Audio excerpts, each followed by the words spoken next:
हिंदू धर्म शास्त्रों में ऐसे कई प्रतापी और महान महापुरुषों का उल्लेख किया गया है जिनको चिरंजीवी मतलब अमर होने का आशीर्वाद या वरदान प्राप्त है।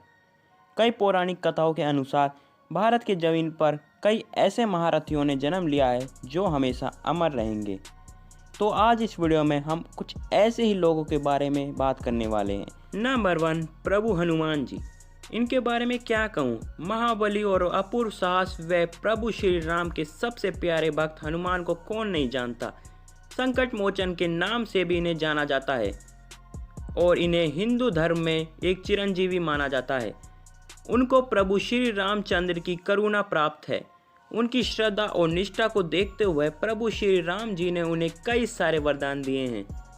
प्रभु हनुमान जी को हमेशा अनंत ऊर्जा का भी स्रोत माना गया है, इसलिए अक्सर उन्हें वीरता और ताकत का भी प्रतीक माना जाता है। मित्रों, क्या आप भी प्रभु हनुमान जी के भक्त हैं?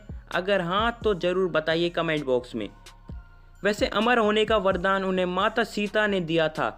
जब प्रभु हनुमान जी लंका में माता सीता को प्रभु श्री राम का संदेश सुनाया तो उसी वक्त माता सीता ने हनुमान जी के अपने प्रभु के प्रति भक्त भाव को देखकर प्रसन्न हो गई। उन्होंने उसी वक्त ही प्रभु हनुमान जी को वरदान दिया कि वो ना ही कभी बूढ़े होंगे और ना ही कभी उनका अंत हो सकेगा। इसलिए वो चिरकाल के लिए इस धरती पर रह पाएंगे और प्रभु की आशीर्वाद से लोगों के संकटों को दूर करेंगे। नंबर 2, महर्षि व्यास। प्राचीन सनातन धर्म के इतिहास में कई ऋषियों और महर्षियों का उल्लेख किया गया है। पुराने समय में इनके द्वारा ही ग्रंथ और पुराण का निर्माण किया गया था, जिसको कि आज हम बड़े आसानी से पढ़ पा रहे हैं। इसलिए इनकी भूमिका हिंदू धर्म में बहुत ज़्यादा है।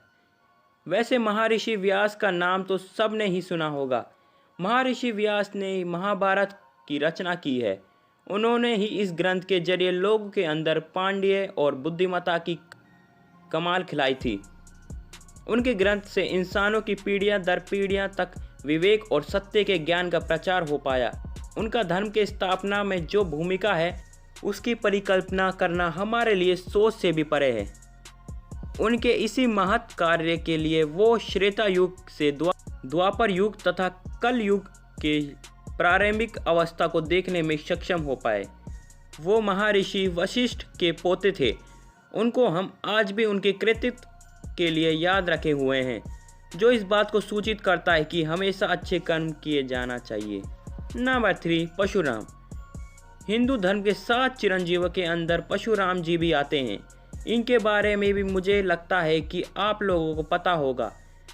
उनको देवों के देव महादेव से वरदान के स्वरूप एक दिव्य परशु मिला था, जो कि एक अलौकिक तथा बलशाली अस्त्र था। परशुराम जी ने परशु के सामने शायद ही कोई दूसरा अस्त्र असरदार हो पाता।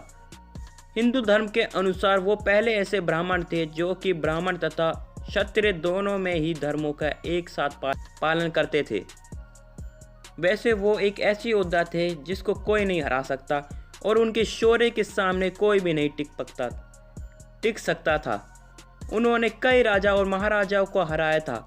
माना जाता है कि वो आज भी महेंद्रगिरी के पर्वत ओडिशा के स्थित में विराजमान है।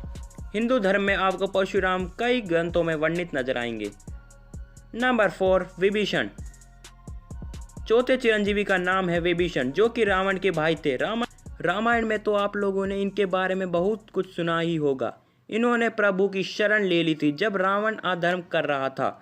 इसलिए इनके धर्मनिष्ठ गुण से प्रसन्न होकर श्री राम ने इन्हें दीर्घायु होने का वरदान दे दिया। हालांकि ध्यान देने वाली बात यह है कि मौलिक तौर पर विभीषण चिरंजीवी तो नहीं है, परंतु इनके लंबे समय तक जीने का वरदान मिला है। पुराणों के अनुसार विभीषण महायुग के अंत तक जीवित रहेंगे। नंबर 5, राजा बलि जी। महाराजा बलि 5वें चिरंजीवी हैं। ये विरोचना के पुत्र हैं और प्रहलाद के पोते। इनको 3 लोक का राजा भी कहा जाता है। जब प्रभु श्री विष्णु जी ने अपना वामन अवतार लिया था तब उन्होंने राजा बलि को अमर होने का वरदान दिया था। इसलिए आज भी राजा बलि जिंदा है। माना जाता है कि प्रति वर्ष ओणम के दिन ये पृथ्वी लोक पर आते हैं। इस वक्त वो धरती पर घूम घूम कर उनके प्रजा को देखते हैं कि वो क्या कर रहे हैं। नंबर 6, अश्वत्थामा। महाभारत युग में आप लोगों ने अवश्य ही अश्वत्थामा के बारे में सुना होगा। वो गुरु द्रोणाचार्य के पुत्र और एक महान योद्धा थे। अश्वत्थामा को गुरु द्रोण ने कड़ी तपस्या के साथ महादेव से पाया था, इसलिए अश्वत्थामा को महादेव से काफ़ी शक्ति भी प्राप्त थी। वो 11 रुद्र अवतार में एक थे। माना जाता है कि कृपाचार्य और अश्वत्थामा ही 2 ऐसे योद्धा थे जो कि कुरु वंश की तरफ से महाभारत के अंत तक जीवित थे। हालांकि अश्वत्थामा अमर हैं, परंतु प्रभु कृष्ण के श्राप के चलते वो ना ही किसी के संपर्क आ सकते हैं, ना ही उनको कोई देख सकता है। उनके अलावा उनके बदन के ऊपर ऐसे घाव भी हैं जो कि अनंत काल तक ठीक नहीं होंगे। नंबर 7, कृपाचार्य। गुरु कृपाचार्य कौरवों की ओर से लड़ने वाले एक महान योद्धा थे। उनकी बहन कृपी का गुरु द्रोण के साथ विवाह हुआ था, इसलिए वो अश्वत्थामा के मामा थे। माना जाता है कि वो दोनों कौरवों और पांडव वंश के कुल गुरु थे। उन्होंने दोनों ही कौरवों तथा पांडव वंश के राजकुमारों को शिक्षा प्रदान किया था। कहा जाता है कि वो एक बहुत ही असाधारण गुरु थे। उनके सामने सब एक समान थे। उन्होंने दोनों ही वंश के राजकुमारों को कई विद्याओं का ज्ञान दिया था। हालांकि कुछ परिस्थितियों के चलते उन्हें कौरवों की ओर से शस्त्र उठाना पड़ा। तो दोस्तों, आपको ये 7 चिरंजीवी और अमर होने वाले शख्सों का नाम जानकर, उनके बारे में जानकर कैसा लगा? अगर आपको ये वीडियो अच्छी लगी तो वीडियो को लाइक कर लेना और चैनल पर सब्सक्राइब का बटन ठोक देना। तो मिलते हैं आपको नेक्स्ट वीडियो में।